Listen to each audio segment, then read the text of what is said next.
সচিবালয়ে আগুন, যা বলছে আওয়ামী লীগ। আগুনে সচিবালয়ের 7 নম্বর ভবনের 6 থেকে 9 তলা পর্যন্ত 4টি ফ্লোর পুড়ে ছাই হয়ে গেছে। এই ঘটনায় তদন্ত কমিটি গঠন করা হয়েছে। তাদের 7 দিনের মধ্যে তদন্ত প্রতিবেদন জমা দিতেও বলা হয়েছে।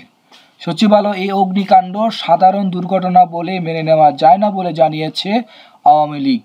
অগ্নিকাণ্ডের পর আওয়ামী লীগ তাদের ভেরিফাইড ফেসবুক পেজে এই স্ট্যাটাসে এমন মন্তব্য করেছেন দলটি। আওয়ামী লীগ বলছে, দেশের প্রশাসনিক হৃৎপিণ্ড সচিবালয় এমন একটি গুরুত্বপূর্ণ স্থাপনায় ভয়াবহ অগ্নিকাণ্ডের ঘটনা কোনোভাবেই সাধারণ দুর্ঘটনা বলে মেনে নেওয়া যায় না। বিশেষ করে যখন ঘটনাটি 7 নম্বর ভবনে ঘটে, সেখানে 2 ছাত্র উপদেষ্টাদের অফিস ও গুরুত্বপূর্ণ নথিপত্র সংরক্ষিত ছিল।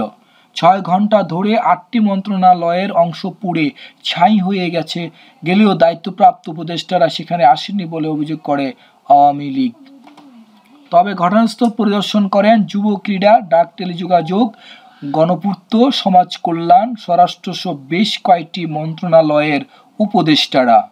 পরিদর্শনকালে সচিবালয়ের দায়িত্বরত কর্মকর্তাদের সঙ্গে কথা বলেন তারা। ঘটনাস্থল পরিদর্শন করেছেন নৌবাহিনী, সেনাবাহিনীও। বুধবার 25শে ডিসেম্বর রাত 1:52 সচিবালয়ের আগুন লাগার খবর পায় ফায়ার সার্ভিস। সচিবালয়ে অবস্থিত ফায়ার সার্ভিসের ইউনিটটি আগুন নিয়ন্ত্রণের চেষ্টা করে রাত 1:54 থেকে। আগুনের তীব্রতা বেড়ে গেলে একে একে 19টি ইউনিট ঘটনাস্থলে পৌঁছে। শুরুতে আগুন নিয়ন্ত্রণের জন্য 8টি ইউনিট কাজ করলেও পরে আরও 11টি ইউনিট যুক্ত হয়।